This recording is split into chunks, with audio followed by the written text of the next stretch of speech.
महा exit poll, इसी पर 3 तारीख के जो डिस्कशन होंगे, 3 तारीख के जो नतीजे होंगे, उन्हें बहुत आसान तरीके से आप समझ पाएंगे।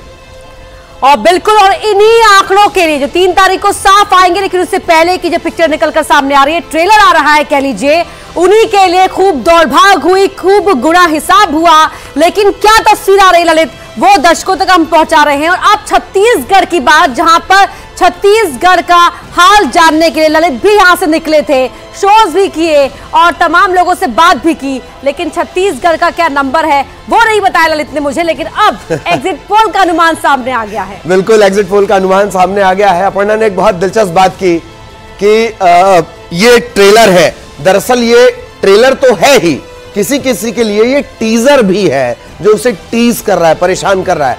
बहुत सारे परिणाम इस तरह के आने वाले हैं दरअसल, और हमारे जो सहयोगी हैं वो लगातार हमारे साथ बने हुए हैं।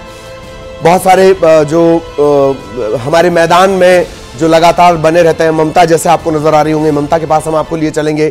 तो ममता, एग्जिट पोल पर लगातार चर्चा चल रही है, किस तरह के रिएक्शंस आ रहे हैं?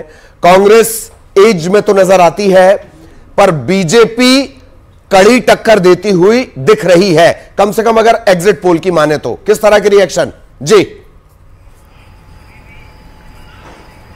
बिल्कुल, देखिए एग्जिट पोल जो आ रहे हैं वो कहीं ना कहीं ये जरूर बता रहे हैं कि कांग्रेस को बहुमत मिल रही है, लेकिन बीजेपी भी जो है वो कड़ी टक्कर दे रही है।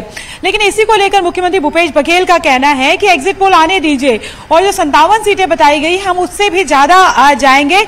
और अगर हम बात करें तो मुख्यमंत्री जो है वो लगातार ये दावा कर रहे हैं कि 60 से ज्यादा जो सीटें हैं, यानी कि 75 पार का जो नारा है, खासतौर पर यह कहा जा रहा है कि वो उस पर बात कही जा रही है। लेकिन दूसरी तरफ अगर हम बात करें तो जैसे कि मंत्री शिव डेरिया से हमने बात की, तो उनका भी कहना है कि हमारा तो नारा ही रहा है कि और लोगों का नारा था कि अब तक 75 पार। राज्यसभा सांसद फूलोदेवी नेताम मौजूद थी एयरपोर्ट पे, उनका कहना था कि एग्जिट पोल को छोड़िए, 3 तारीख को पता चल जाएगा कि हम जो है क्लियर पूरी तरह से बहुमत में आ रहे हैं, बीजेपी को कोई मौका नहीं मिलेगा। एक तरह से ये खबरें आ रही है कि विधायकों से कहा गया है कि जीतने के बाद सीधे जो है अपने जो प्रमाण पत्र लेकर रायपुर पहुंचे, और यहां से जो है चार्टर्ड प्लेन तैयार की गई है। लेकिन सवाल मेरा ये है, इस गुणा हिसाब किताब का तो ललित प्रजापति पूछ ही रहे हैं आपसे, लेकिन सवाल मेरा ये है कि आपको वहां पर अंदर खाने क्या रिपोर्ट मिल रही है? कहां से मिठाइयों का ऑर्डर चला गया है? किसने जैकेट कोट सूट सिलवा लिया है? बिल्कुल, देखिए हमने तो पहले ही दिखाया था कि कैसे जो है 3 तारीख को शादियां भी है, तो लेकिन उसके बाद भी पार्टियों ने जो है वो बैंड बाजे वालों से संपर्क करके रखा हुआ है, मिठाई वालों से कहा है, फूल बाजार जो है वहां पे फूल वालों ने ऑर्डर करके रखा हुआ है। खासतौर पर अगर हम बात करें तो गजमाला, जो बड़ी सी माला जो पहनाई जाती है, तो दोनों ही पार्टियों का ये दावा है कि उनकी अपनी तैयारियां हैं। लेकिन दूसरी तरफ अगर हम बात करें तो वैसे भी देखा जाए तो जिस तरह की परिस्थितियां रही है, एग्जिट पोल को भी देखा जाए और वैसे भी जो ग्राउंड रिपोर्ट कहती है कि कांग्रेस जो है वो बहुमत में आ सकती है। ये अभी अगर हम बात करें तो ये अपना एग्जिट पोल है, लेकिन 3 तारीख को ये जरूर है कि नतीजे जो है वो सामने आएंगे। लेकिन सवाल इस बात को लेकर भी है कि जो मैदान पे उतरे थे, जैसे कि गोंगपा, बसपा और हमर छत्तीसगढ़ पार्टी है, इसके साथ ही निर्दलीय चेहरे जो है वो है, जोगी कांग्रेस है, इनकी उपस्थिति किस तरीके से रहती है ये भी मायने रखती है। क्योंकि एग्जिट पोल जिस तरह से आए हैं उसके बाद अगर हम बात करें तो कहीं ना कहीं अगर ये दो अन्य जो है वो क्या किस तरह का प्रभाव डाल सकते हैं, किस तरह के अप्रोचेस हो सकते हैं। अगर ममता आपकी जानकारी के साथ हम ये भी जोड़ दें कि नोटा का जो वोट परसेंटेज है वो चुनाव में 3रे नंबर तक पहुंचा हुआ है, और उसके साथ अगर अदर को जोड़कर देख लिया जाए तो स्थितियां बड़ी गड़बड़। एक अच्छी बात यह नजर आती है कि अगर यही एग्जिट पोल नतीजों में तब्दील होते हैं तो छत्तीसगढ़ियों ने किसी को निराश नहीं किया। जो हाशिए पे चले गए थे 14 के करीब, उन्हें थोड़ा खुश कर दिया, और जो लगातार सत्ता में रहे उनको यह समझा दिया कि देखो बाबू, लगाम हमारे हाथ में है। एक बात, आज हमारे साथ टीएस सिंहदेव जुड़े हुए थे, हमने पूछा कि सुना है हेलीकॉप्टर से रायपुर आएंगे फिर बेंगलोर भेजे जाएंगे, तो क्या इस तरह की बात निकलकर सामने आ रही है? देखिए, इसी को लेकर हमने जो है वो शिव डहरिया से भी पूछा, तो उनका कहना था कि पिछली जो सीटें थी उसमें डॉक्टर रमन सिंह की सीटें बच गई थी, लेकिन इस बार वो सीट भी धसकने वाली है और कर्नाटका जाने वाली कोई बात नहीं है, कोई चार्टर्ड प्लेन नहीं है। उन्होंने कहा कि छत्तीसगढ़ की जो जनता और छत्तीसगढ़ के जो विधायक हैं वो बिकाऊ नहीं है। और उन्होंने केंद्रीय गृह मंत्री के बयान को लेकर कहा कि अमित शाह ने कहा था कि 35 सीटें जिता दीजिए, बाकी हम छत्तीसगढ़ जीत लेंगे। उनका कहना था तो बाकी क्या विधायकों को खरीदना चाहते हैं। मुख्यमंत्री लगातार कह रहे हैं कि ऑपरेशन लोटस जैसी कोई बात नहीं है। शिव डहरिया उनका कहना है ऑपरेशन लोटस जैसी बात नहीं है। टीएस सिंहदेव कह रहे हैं कि ऑपरेशन लोटस जैसी बात नहीं है, और उनका यह भी कहना है कि अगर ऐसी बातें हैं तो ईडी कहां पर है, ईडी को ध्यान में रखना चाहिए। तो ये तमाम चीजें हैं, लेकिन इस बीच अगर हम बात करें तो बड़े दिलचस्प ट्वीट जो है वो शुरू हो गए हैं। हाँ। बीजेपी और कांग्रेस के बीच में ये जो एग्जिट पोल आ गया है उसके बीच में, तो वो जो ट्वीट है वो एक तरह से कहें कि आपको बताना भी चाहेंगे कि ट्विटर वार भी शुरू हो गया है। कि जैसे कि अगर हम बात करें तो बीजेपी ने ट्वीट पर लिखा हुआ एग्जिट पोल के बाद में कि टूटेगा पंजा उड़ेगी धूल, छत्तीसगढ़ में खिल रहा कमल का फूल। दूसरी तरफ अगर बात करें तो कांग्रेस ने ट्वीट बिल्कुल ममता, सोशल मीडिया प्लेटफॉर्म पर भी अब ये वॉर देखने को मिलेगा, यहाँ बार पलटवार देखने को मिलेगा। उमेश मौर्य भी हमारे साथ जुड़े हुए हैं बिलासपुर से। उमेश, वहां पर किस तरह की हलचल है एग्जिट पोल किस तस्वीर के बाद? देखिए, एग्जिट पोल का इंतजार सभी को था, न केवल नेता को बल्कि जो यहाँ पर जनप्रतिनिधि थे, यहाँ के मतदाता थे, इसके साथ ही जो कार्यकर्ता थे उनको भी इंतजार था कि वो किसी तरीके से जब एग्जिट पोल आएगा तो उनकी जो सोच थी कि किसके पक्ष में जो है एग्जिट पोल जाता है उसको लेकर उनमें काफी उत्साह था। और आज जिस तरीके से जैसे ही एग्जिट पोल आया उसके बाद से देखा गया कि जो पार्टी कार्यकर्ता है भाजपा कांग्रेस, इनके लोग आपस में ही भिड़ गए। बयानबाजियों का दौर शुरू हो गया, जहां पर 36 से 46 सीट बीजेपी को दिखाया, 40 से 50 सीट जो है कांग्रेस को दिखाया जा रहा था। इस तरीके की जब बातें ये निकलकर सामने आने लगी तो काफी जो माहौल था, जो मौसम, जो चुनावी राजनीति की जो गलियारे में गूंज रही थी कि कब एग्जिट पोल आएगा, तो उसको लेकर काफी उत्साह देखा गया। इसके साथ ही अगर कहें तो बिलासपुर संभाग 25 सीटों वाली ये सीट्स है और यहां पर बड़े दिग्गजों के जो है वो साग दांव पे लगे हैं। अगर बिलासपुर जिले की बात करें तो बिलासपुर जिले में धर्मलाल कौशिक आते हैं, बिल्हा से विधानसभा चुनाव लड़ रहे हैं। इसके साथ ही जो धर्मजीत सिंह है जोगी कांग्रेस से आए हैं, कांग्रेस में बीजेपी में आए हैं, वो लड़ रहे हैं। तो इस तरीके से बड़े बड़े जो कई बड़े हाई प्रोफाइल नाम है। हालांकि अग्रवाल परिवार का एक तरह से कर्म भूमि प्रभाव क्षेत्र भी आप इसे कह सकते हैं। लगातार हमारे साथ बने रहिए। मिथिलेश भी इस वक्त हमारे साथ जुड़ गए हैं। सबसे हाई प्रोफाइल अगर पूरे देश की निगाहें कहीं रही तो वो दुर्ग पर, ये बहुत वीआईपी इलाका, और खास बात दुर्ग के पाटन से मुख्यमंत्री भूपेश बघेल हैं, उनके सामने भतीजे हैं उनके जो एक बार हरा भी चुके हैं उन्हें। और ये और दिलचस्प हो गया जब अमित जोगी ने यहां पर एंट्री ले ली, जोगी कांग्रेस से, वो भी यहां पर आ गए। वो जिस वोटर को का दावा करते हैं उसकी संख्या पाटन में है तकरीबन 20,000। खैर, सवाल मेरा आपसे ये मिथिलेश की एग्जिट पोल आया है, किस तरह के रिएक्शन सब मिल रहे हैं? सबसे वीआईपी एरिया दुर्ग है दोनों ही पार्टियों के लिहाज से, किस तरह के रिएक्शन मिथिलेश?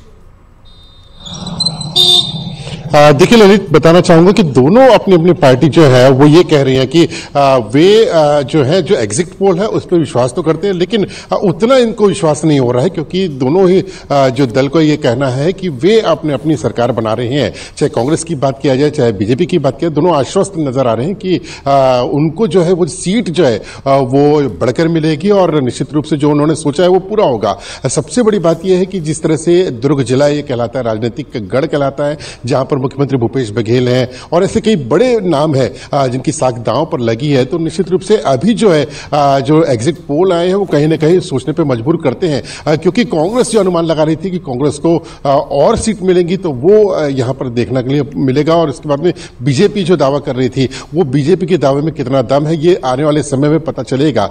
लेकिन जिस तरह से अभी कुछ देर पहले हमारी बात हुई है बीजेपी के काफी वरिष्ठ जो बीजेपी के नेता हैं प्रेम प्रकाश पांडे, उनका ये कहना है कि एग्जिट पोल अपने अपना अपना आंकलन होता है, लेकिन जो एग्जिट पोल के जो नतीजे आ रहे हैं उससे कहीं ज्यादा बेहतर बीजेपी का परफॉर्मेंस रहेगा। और निश्चित रूप से आने वाले समय में जो 3 तारीख को जो होगी उसके बाद में जो है प्रदेश में बीजेपी की सरकार बनेगी। तो काफी एक तरह से देखा जाए तो एग्जिट पोल पे कुछ विश्वास है तो कुछ विश्वास नहीं भी हो रहा है। जिसके हित में आता है वो विश्वास करने लगता है, जिसके हित में नहीं होता है वो कहता है कि आप नतीजों का इंतजार कीजिए ममता। लेकिन सवाल यहां पर ये उठता है कि अगर एग्जिट पोल में भी तस्वीर ऐसी निकल कर आ रही है तो कहीं ना कहीं सोचना तो होगा। और पिछले कुछ दिनों से ये कहा भी जा रहा था कि छत्तीसगढ़ में मामला फंसा हुआ है, तभी वो नेताओं की बॉडी लैंग्वेज में दिख रहा है। भले ही जुबान पर जीत की बात हो लेकिन बॉडी लैंग्वेज साथ नहीं दे रही थी। देखिए कांग्रेस की अगर बात करें, कांग्रेस के तमाम जो लीडर्स हैं वो ये दावा करते रहे हैं कि 75 जो है वो प्लस सीटें, पहले तो अब तक 75 पार का नारा दिया गया और उसके बाद अब कहा गया कि 60 के ऊपर जो है वो सीटें आ रही हैं। तो कहीं ना कहीं और इसके अलावा अगर हम बात करें तो अलग अलग लोगों के जो बयान है वो बदलते रहे। तो ये तो जरूर था कि बाद में कहा गया कि जैसे टीएस सिंहदेव कहे कि 75 पार तो मैं नहीं मानता, 60 सीटें मैं मान के चलता हूं, 75 पार का नारा। इस पर सवाल किया गया तो उन्होंने कहा कि ये कार्यकर्ताओं को मोटिवेट करने के लिए दिया गया था। तो जाहिर तौर पर जब वोटिंग होने के पहले अगर हम बात करें तो अब तक 75 पार का नारा ज्यादातर लोग दोहरा रहे थे। कुमारी शैलजा भी ये कह रही थी। लेकिन उसके बाद वोटिंग हो गई, उसके बाद अगर हम बात करें तो 2 चरणों में चुनाव हुए। पहले चरण के बाद जो है वो दावे धीरे धीरे थोड़े से कम होने लगे। दूसरे चरण के बाद अगर हम बात करें तो पार्टी ये दावा करने लगी कि 60 के ऊपर सीटें आ रही है, लेकिन 75 पार वाली बात बहुत कम लोग दोहरा रहे थे। तो ये जाहिर तौर पर देखिए जब आप सत्ता में होते हैं तो आपके साथ में चुनौतियां भी बढ़ जाती है, आपके साथ उम्मीदें भी बढ़ जाती है। तो नारा चाहे आप जो दे कार्यकर्ताओं को मोटिवेट करने के लिए, लेकिन जमीरी हकीकत आप समझते हैं। लेकिन मुख्यमंत्री भूपेश बघेल जो है वो लगातार, और खैर वो पार्टी के मुखिया भी हैं, मुख्यमंत्री भी हैं, तो वो दावा तो करते रहे। लेकिन ये जरूर है कि इस बार जो साइलेंट वोटर्स हैं वो कहीं ना कहीं परेशानी का सबब रहे। और यही वजह है कि कई बड़ी सीटें ऐसी है जहां पर अगर हम बात करें तो अंडर करंट क्या है, इसको लेकर दोनों ही पार्टियां जो है जानने की कोशिश कर रही है कि अंडर करंट क्या है। कई जगह तो चिंता तो है ही, कई जगह तो पंजे से निकला ट्यूबलाइट ही खराब हो गया। ट्यूबलाइट ने चोक निकाल लिया जिससे कि ट्यूबलाइट का पूरा मैकेनिज्म काम करता है। उस सीट पर खास नजर हमारी लगातार खैर बनी भी रही है। सवाल मेरा, उमेश हमारे साथ लगातार बने हुए हैं। उमेश, बिलासपुर में शुरुआत से ही कहा जा रहा था कि बीजेपी का जिस तरह का ट्रैक रिकॉर्ड बिलासपुर में रहा है वही बरकरार रहेगा। सीटों के लिहाज से सबसे बड़ा संभाग भी है, वीआईपी सीट आपने गिनवा भी दी है। अब किस तरह का रिएक्शन, आम लोगों का किस तरह का रिएक्शन, ये मैं जानना चाह रहा हूं। और क्या कोई तब्दीलियां आपको नजर आती हैं एग्जिट पोल और पिछले आंकड़े के हिसाब से? उमेश,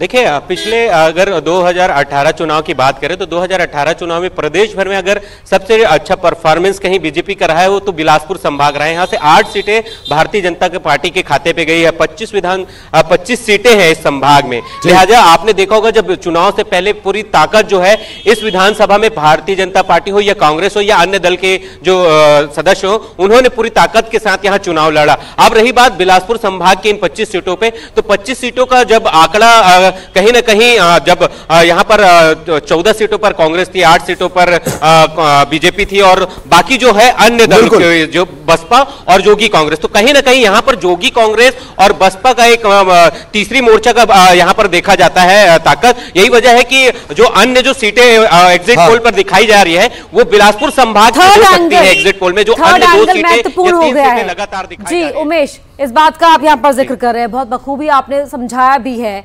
लेकिन किस तरह से छत्तीसगढ़ के पूर्व मुख्यमंत्री रमन सिंह एक बार फिर अपनी जीत का, अपनी पार्टी की जीत का दावा दोहरा रहे हैं, एक बार दर्शकों को वो सुनवा देते हैं। सीट तक भारतीय जनता पार्टी जीत जाएगी। जो गैप दिखाया जा रहा है वो चाहे सरगुजा का हो चाहे बस्तर का हो, उन सीटों को यदि एनालिसिस किया जाए तो उससे बड़ा स्पष्ट होता है कि भारतीय जनता पार्टी और ज़्यादा सीटों में जीतेगी और कहीं न कहीं 52 से 55 सीटों पर भारतीय जनता पार्टी बढ़त लेकर स्पष्ट बहुमत से छत्तीसगढ़ में सरकार बनाने जा रही है। 75 पार वाले 40 तक भी पहुंच गए। 2-3 सर्वे में जो रिपोर्ट आ रहा था 40 से 50 दिखाने का प्रयास हुआ, यानी 40 तक तो सर्वे की रिपोर्ट में कांग्रेस को आते हुए दिखाया जा रहा है, 42 तक आते हुए दिखाया जा रहा है। तो कहाँ 75 पार करने वाले 40 में आके रुके हुए हैं, ये एग्जिट पोल का नतीजा है। ये लगातार इस तरह के दावे किए जा रहे हैं। हालांकि अपर्णा, कुछ चेहरों का पीछे से भी इम्तिहान था जी। उसमें एक कुमारी शैलजा तो थी, उनका भी बतौर प्रभारी इम्तिहान था। एक और नाम है दीपक बैज, इनका बड़ा जिक्र आपने सुना होगा, कमान इन्हें एन वक्त पर दी गई थी। दीपक बैज क्या रिएक्ट कर रहे हैं वो सुनवाते हैं। 3 दिसंबर को परिणाम आ जाएगा कि प्रदेश में सरकार किसकी बन रही है। हमारे साथ मौजूद है पीसीसी अध्यक्ष दीपक बैज, इनसे बात करते हैं कि जो 3 दिसंबर का परिणाम आएगा वो किस ओर आएगा। 3 दिसंबर को पूरे छत्तीसगढ़ की जनता, देश की जनता का नज़र है, सिर्फ छत्तीसगढ़ नहीं है, 5 राज्यों की है, और खासकर छत्तीसगढ़ का ज़्यादा है, क्योंकि छत्तीसगढ़ की सरकार ने इस 5 सालों में ऐतिहासिक काम किए जनता के लिए, और 3 दिसंबर को ऐतिहासिक रिजल्ट आने वाला भी है। जब रिजल्ट आएगा तो ऐतिहासिक सीटों के साथ, ऐतिहासिक बहुमत के साथ छत्तीसगढ़ में कांग्रेस की सरकार बन रही है। चित्रकूट विधानसभा को लेकर भाजपा काफ़ी उत्सुकता दिखा रही है, कारण क्या मान रहे हैं? ज़्यादा प्यार है चित्रकूट विधानसभा की भारतीय जनता पार्टी का, कोई दिक्कत नहीं है। अब कोई भी चुनाव लड़ता है तो उनके मन में उत्सुकता रहता है। बाकी जनता ने जो फैसला करना था वो तो कर दिया, बाकी 3 तारीख को पता चलेगा। 12 बस्तर की 12 सीटें कांग्रेस के पास है अभी वर्तमान में, क्या लग रहा है? बिल्कुल, बस्तर के फिर से 12 से 12 सीट हम लोग जीत रहे हैं, भारतीय जनता। तो दीपक बैज भले ही इस जीत का दावा कर रहे हों और साथ ही ये कह रहे हो कि बस्तर की 12 में से 12 सीटें ही आ रही हैं ममता, लेकिन क्या वाकई पार्टी को ऐसा ही फीडबैक मिला है? क्योंकि लगातार ये बताया जा रहा है कि देखिए बस्तर में, सरगुजा में नुकसान हो रहा है कांग्रेस को। देखिए, चाहे बस्तर की बात करें चाहे सरगुजा की बात करें, अगर पिछले चुनाव को आप देखेंगे तो पूरी झोली भरती थी कांग्रेस की। सारी बस्तर की सीटें कांग्रेस के पक्ष में आई थी, सरगुजा की सारी सीटें जो है वो पक्ष में आई थी। सरगुजा की सीटों को लेकर ये कहा गया था कि लोगों को ये लगा था कि टीएस सिंहदेव जो है वो मुख्यमंत्री बन सकते हैं। तो ये है कि उन्होंने दिल खोल कर जो है वो प्यार लुटाया था। दूसरी तरफ अगर हम बात करें तो बस्तर की सीटों को लेकर भी यही स्थिति थी। लेकिन वही बात होती है कि जब आप सत्ता में होते हैं, आपकी चुनौतियां होती हैं, आपके साथ उम्मीदें भी बढ़ जाती है और पूरी उम्मीदें आप कर नहीं पाते हैं। काम आपने कितना किया है ये जो है वो अब जो वोट जो मतगणना के दिन पता चलेगा, जो बस्तर से जो आएंगी। लेकिन दूसरी तरफ हम बात करें, दीपक बैज भले ही अभी कह रहे हैं कि 12 की 12 जो पूरी की पूरी सीटें जो है वो आ रही हैं, लेकिन दूसरी तरफ अगर बात करें तो कई जगह पे ये भी कहा जा रहा है कि 8 सीट आ रही है, कहीं पे 10 सीट आ रही है। तो अलग अलग जो लीडर्स हैं उनके अलग अलग बयान हैं। हालांकि बस्तर के तमाम जो नेता हैं वो ये दावा कर रहे हैं कि भाई हम जीत रहे हैं, लेकिन चुनौतियां कहीं भी कम नहीं है। अगर हम बात करें तो जैसे कि कवासी लखमा जो है उनको कोंटा को अगर हम बात करें तो वहां पर भी उनके साथ चुनौतियां कम नहीं थी। और चाहे वो बीजेपी के कैंडिडेट की बात करें, चाहे अगर हम बात करें तो मनीष कुंजाम जो है वो भी काफी उनको टक्कर देते हुए नजर आए थे। दूसरी तरफ अगर हम बात करें तो नारायणपुर की अगर हम बात करें तो यहाँ पर भी जो है वो चुनौती कम नहीं है। अंतागढ़ में आपने जो मौजूदा जो विधायक बागी ने वहां पर खेल बिगाड़ रखा है। बहुत शॉर्ट में मैं क्वेश्चन एड ऑन कर रहा हूं ममता कि कोंडागांव, वहां का ट्रेडिशन है कि 2 बार से ज्यादा मौका नहीं मिलता है, वहीं से मरकाम साहब आते हैं।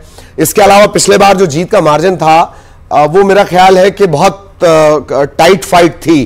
कोंडागांव के बारे में बहुत शॉर्ट अपडेट आपसे चाहूंगा, और इसके अलावा जो भगत साहब की सीट है उसके बारे में बहुत शॉर्ट में ममता।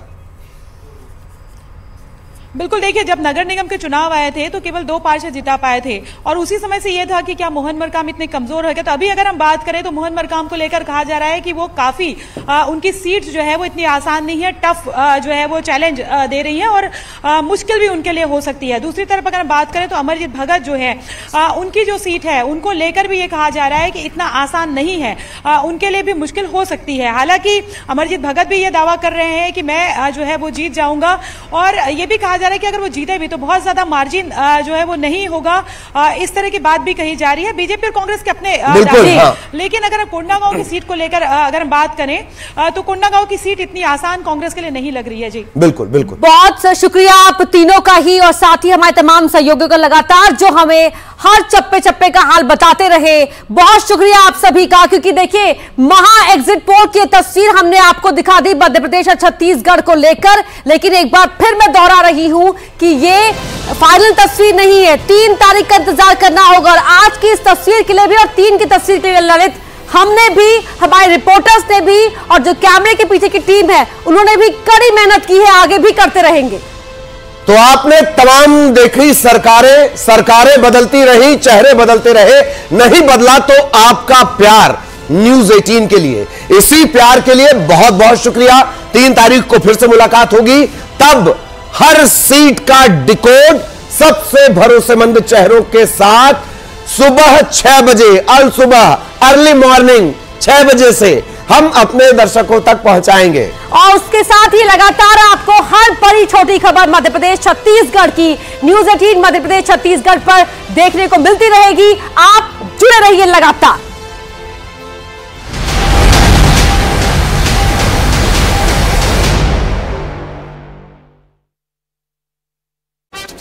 पर की जनता मोहर लगाती है और ऐसे आंकड़ों को फिर वो पीछे छोड़ देती है, फिर वो असल जनता जनार्दन बनकर सामने आती है। मुद्दों की बात भी हो रही है, तो मुद्दे भी कह रहे हैं मध्य प्रदेश में, किसानों से लेकर महिलाओं से लेकर रोजगार और भ्रष्टाचार, ये ऐसे कई मुद्दे हैं जिन्हें हमने चुनाव के पहले देखा। अब ये महा एग्जिट पोल के हिसाब से आपको बताते हैं, बीजेपी आगे दिखाई दे रही है 127 सीटों से, कांग्रेस 100 और अदर्स 3। तो ये महा एग्जिट पोल कुल मिलाकर अगर हम देखें तो बीजेपी आगे नजर आ रही है। मध्य प्रदेश की अगर बात करें, कुल 230 विधानसभा सीटें, इस पर वोट डाला जनता ने, और अब एग्जिट पोल क्या कहते हैं ये आपको दिखा रहे हैं। बिल्कुल, और ये वो मध्य प्रदेश की 127 सीटें लेकर के सरकार बनेगी। नरोत्तम मिश्रा जो कि इस वक्त गृह मंत्री हैं, और इसके अलावा नरोत्तम मिश्रा ने एग्जिट पोल पर आंकड़ों को लेकर क्या कुछ कहा, एग्जिट पोल को वो सही बता रहे हैं या क्या कह रहे हैं मध्य प्रदेश की जनता, और कांग्रेस के विचारधारा को इस बार चुनाव में क्या कुछ उनके रिएक्शन है ये भी दिखाएंगे। उन्होंने ये भी कहा है कि बीजेपी को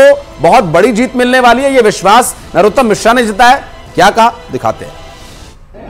हमारे साथ नरोत्तम जी हैं, इसमें बात करते हैं। नरोत्तम जी, काफी अच्छा एग्जिट पोल आया है, हाँ क्या कहेंगे? सरकार बन रही भारतीय जनता पार्टी 151, हाँ लगभग। क्या विश्वास था आपको? मेरे पिछले इंटरव्यू आप देखेंगे जी, तो पिछले जितने इंटरव्यू मैंने 150 तक ही बताया जी। क्या यकीन था कि इस तरह के परिणाम जनता देगी? जनता ये परिणाम देगी, आपको यकीन था? हमें पूरा विश्वास था जी। इस तरह की योजनाएं माननीय मोदी जी की, माननीय शिवराज सिंह जी की जनहितैषी थी जी, तो हमको मान्यता था कि जनता निश्चित रूप से। कमलनाथ जी को क्या, कमलनाथ जी को इग्नोर कर दिया पब्लिक ने? कमलनाथ जी को पब्लिक ने कर दिया इग्नोर, अब लगता है। कांग्रेस को कभी 20 साल में वोट ज्यादा नहीं मिला हमसे जी, और इस समय तो पूरी कांग्रेस बिखरी हुई थी और भारतीय जनता पार्टी पूरी तरह से संगठित थी, और परिणाम आपके सामने है एग्जिट पोल के, और इससे भी अच्छे परिणाम आने की उम्मीद है हमको। और राज्यों में नहीं, बाकी का अध्ययन नहीं है मुझे, मध्य प्रदेश में ही रहा था। तो किसको आप देंगे श्रेय? माननीय मोदी जी को, शिवराज जी को। तो ये थे हमारे साथ नरोत्तम मिश्रा, जिनका ये कहना था कि जो उन्होंने 150 के आसपास की थी भविष्यवाणी, वो सही साबित हुई है, और इस चुनाव में भाजपा को, एमपी चुनाव में भाजपा को बहुत बड़ी जीत मिली है। अश्विनी मिश्रा, न्यूज 18, झांसी। तो सुन रहे थे, और नरोत्तम मिश्रा ने, मुझे याद है आशीष, उनका वो बयान जो हमने दिखाया भी था, उन्होंने कहा था 150 के पार हम जाएंगे, और एग्जिट पोल में कुछ ऐसा ही दिखाई दे रहा है। और ये भी उन्होंने कहा कि मैं क्रेडिट मोदी जी और शिवराज सिंह चौहान को दूंगा। बिल्कुल, और शिवराज सिंह चौहान की पिछले 3 से 4 साल जो सरकार ने काम किया उसका उन्होंने जिक्र किया है। और अभी जो स्थिति बन रही है, जो एग्जिट पोल दिखा रहे हैं, जो आंकड़े बता रहे हैं, उन आंकड़ों के साथ वो जा रहे हैं, उन आंकड़ों पर विश्वास जता रहे हैं। और नरेंद्र मोदी, भारतीय जनता पार्टी का इलेक्शन में एक ऐसा चेहरा जिसे वो पूरे देश में दिखाते हैं, चाहे विधानसभा के चुनाव हो, पंचायत के चुनाव हो, निगम के चुनाव हो, या फिर लोकसभा के आने वाले चुनाव हो। तो एकमात्र चेहरा जो सबके विश्वास का केंद्र बना हुआ है भारतीय जनता पार्टी में। जबकि राज्य में अगर बात करें तो शिवराज सिंह चौहान के काम पर, मोदी के नाम पर, ये कुछ इस तरह का इनका एक सामंजस्य रहा है अब तक, अंशिका। और अभी इसी तरह की बातें भी यहां पर अभी सुन रहे थे आप, गृह मंत्री हैं अभी वर्तमान में सरकार के, नरोत्तम मिश्रा बड़ा चेहरा हैं, और जिस तरह से अभी तक उन्होंने सरकार के कामकाज को लोगों तक पहुंचाया, प्रचार में जिस तरह से बातें उन्होंने रखी हैं, उनके मुद्दे बड़े स्पष्ट रहते थे। तो ऐसे में बड़ी साफगोई से बात उन्होंने रखी है हमेशा, और इस पूरे विषय पर बातचीत हम लगातार कर रहे हैं। मेहमानों का पैनल हमारे साथ जुड़ा हुआ है लगातार। रुद्र भाई से हमारी बात हो रही थी ब्रेक पर जाने से पहले। रुद्र जी, अभी जो नरोत्तम मिश्रा को आपने सुना अभी तक, वो दावा तो हर पार्टी का नेता यही करेगा कि हम जीत रहे हैं, हमारी सरकार बन रही है, हम बहुमत के साथ आ रहे हैं। जिनके खिलाफ थोड़ा सा एग्जिट पोल जा रहा है वो कह रहे हैं कि ये सब झूठ है, ये जनता ने जो जनादेश दे दिया। लेकिन नेताओं में एक थोड़ा सा डर की स्थिति, जिनके आंकड़े ठीक ठाक नहीं रहे, एक डर की स्थिति तो जरूर होती होगी, और जिनके पक्ष में जा रहे हैं उन्हें भी कहीं ना कहीं शंका होती होगी कहीं एग्जैक्ट पोल कुछ और ही ना आ जाए। देखिए, लता जी का एक पुरानी मूवी का एक गाना है कि साथिया आज मुझे नींद नहीं आएगी, सुना है तेरी महफिल में रात जगह है। तो मुझे लगता है 3 दिन का रात जगह जो है इन सारे नेताओं के लिए, चाहे वो एग्जिट पोल उनको सही दिखा रहे हो, गड़बड़ दिखा रहे हो, सबके लिए 3 दिन का रात जगह जो है कम से कम एग्जिट पोल ने और आप लोगों ने इंतजाम कर दिया उनके 3 दिन के रात जगह का। दूसरी बात देखिए, जो नरोत्तम मिश्रा को आप कह रहे थे कि गृह मंत्री हैं, मुझे लगता है कि हो सकता है अगले वो मुख्यमंत्री भी हो मध्य प्रदेश के, क्योंकि शिवराज सिंह चौहान को जिस तरीके से बीजेपी ने इस बार मुख्यमंत्री का चेहरा नहीं प्रोजेक्ट किया था वो साइडलाइन हुए। नरेंद्र सिंह तोमर जो एक दूसरे चेहरे थे, उनके जो बेटे की वीडियो आई वो भी साइडलाइन हुए। तो तीसरा ये बड़ा चेहरा जो नरोत्तम मिश्रा है, हो सकता है कि एक अगर सरकार रिपीट होती है, सरकार आती है तो ये हो सकता है कि एक बड़ा चेहरा हो। तीसरी बात देखिए, जो आप एग्जिट पोल्स की कह रहे थे, एग्जिट पोल्स में मुझे नहीं लगता कि एग्जिट पोल के जो आंकड़े आते रहे हैं उसमें बहुत ज्यादा परिवर्तन हुआ है। थोड़ा बहुत परिवर्तन तो देखिए 10-15 सीटों का परिवर्तन, क्योंकि जो हम सैंपल साइज लेके चलते हैं उन सैंपल साइज में कुछ न कुछ गड़बड़ियां हो जाती हैं। कुछ लोग सही नहीं बताते हैं, कुछ लोग जो वोट दे के आते हैं हो सकता है कुछ आंकड़ा वो गलत भी बताते हैं। लेकिन जो ये आंकड़े आपके दिख रहे हैं मध्य प्रदेश में, वो मुझे नहीं लगता कि बहुत ज्यादा इनमें परिवर्तन आंकड़ों में होने वाला है। और सीधे सीधे मुझे दिख रही है कि मध्य प्रदेश में बीजेपी की सरकार बनती हुई दिख रही है और बनेगी भी। बिल्कुल, मैं आ रहा हूं सर, दुर्गेश केशरवानी जी के पास चलेंगे, उनसे बात कर रहे थे हम। अभी नरोत्तम